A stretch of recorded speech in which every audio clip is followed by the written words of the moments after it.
सिमरन का क्या रूप हो, ये सतगुरु बाबा जी से जानते हैं। कि जहाँ पर सत्संग और सेवा का महत्व है, वहाँ पर एक सुमिरन का भी कितना महत्व है। और ये भी महसूस किया जा रहा है कि एक सुमिरन की कमी होती जा रही है। सुमिरन की कमी का मतलब इस मालिक निराकार और इस ज्ञान के एहसास की कमी होती जा रही है।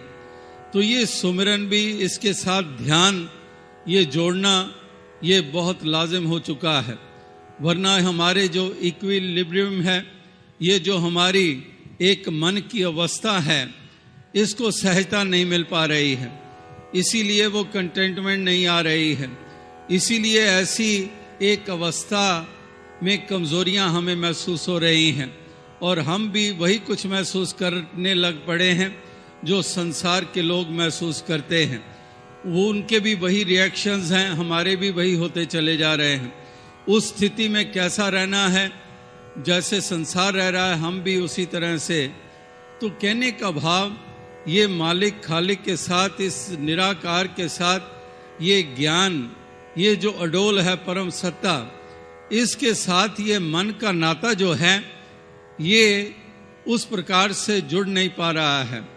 इसीलिए शुरू से ही एक सहज इस निराकार दातार के साथ ये सुमरन की बात ये लगातार की जा रही है कि चलते फिरते इस मालिक का एहसास हो। वाकई ही अगर ये स्थिति हो जाए तो इससे बड़ी बात क्या है कि चलते फिरते उठते बैठते इस मालिक का एहसास रहे, इससे बड़ी कोई बात नहीं है।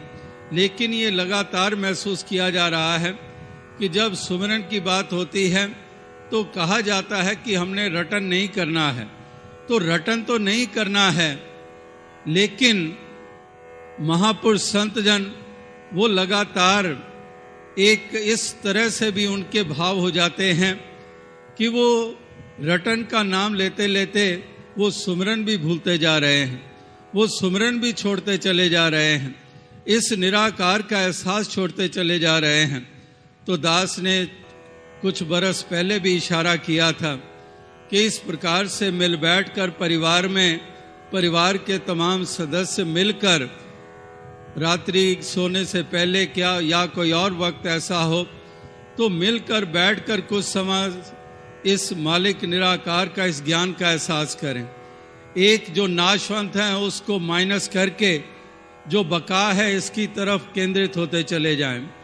अक्सर लोग मेडिटेशन की बातें करते हैं कि मेडिटेशन के साथ एकाग्रता मिलती है, इस मन को ठहराव मिलता है। तो अक्सर कई विधियां अपनाई जाती हैं।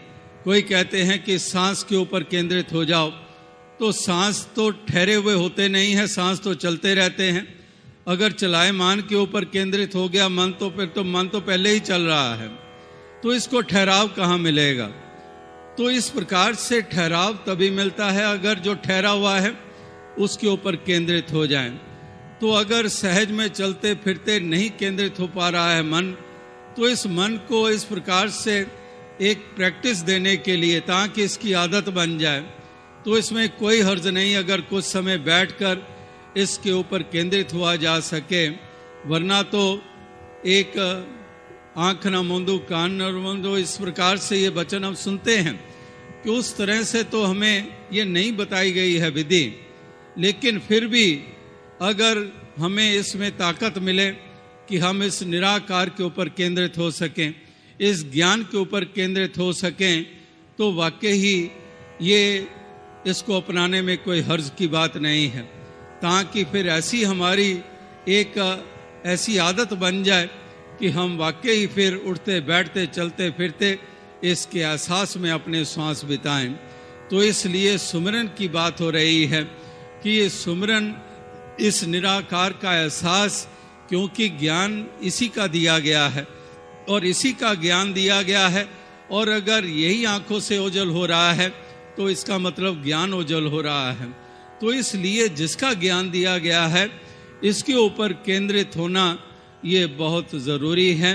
तमाम जिम्मेदारियों को निभाते निभाते इस मालिक का एहसास, क्योंकि अगर एहसास है तो फिर कोई कारण नहीं है कि हमारी सोच मलिन होगी या हमारी वाणी कड़वी होगी या फिर हमारे व्यवहार में मलिनता आएगी, या फिर हम इस कदर एक संसार की तरह चाल चलने वाले बन जाएंगे। हम वाकई ही फिर मालिक को महत्ता देंगे, हम गुरमुखों को महत्ता देंगे, हम गुरसिखों को महत्ता देंगे, हम गुरसिखी वाले एक रिश्ते को महत्ता देंगे, ना कि हम गुरसिखों के साथ भी संसार की तरह व्यवहार करने लग पड़ेंगे। इस प्रकार से इस रंग में रंगना बहुत ज़रूरी हो चुका है। ये देखा गया है कि संसारिक प्रभाव अधिक पड़ते जा रहे हैं, इसलिए अब ज़रूरत है कि हम इसके ऊपर हम और अधिक केंद्रित होते चले जाएं, इसके ऊपर अपना ध्यान टिकाते चले जाएं, और फिर इसी रंग में रंगे हुए हम और ज़्यादा अपने इस डिविनिटी वाले जीवन को मजबूती देते चले जाएं। वाकई ये डिविनिटी हमारे जीवन से छलकती हुई ये दिखाई देने लग पड़े, और ये महसूस हो रहे औरों को भी कि वाकई ये संसार से भिन्न है, वाकई ही दे आर डिवाइन बीइंग्स। इस प्रकार से ऐसी डिविनिटी जो है, इसको मजबूती देने की ज़रूरत बहुत ज़्यादा हो चुकी है।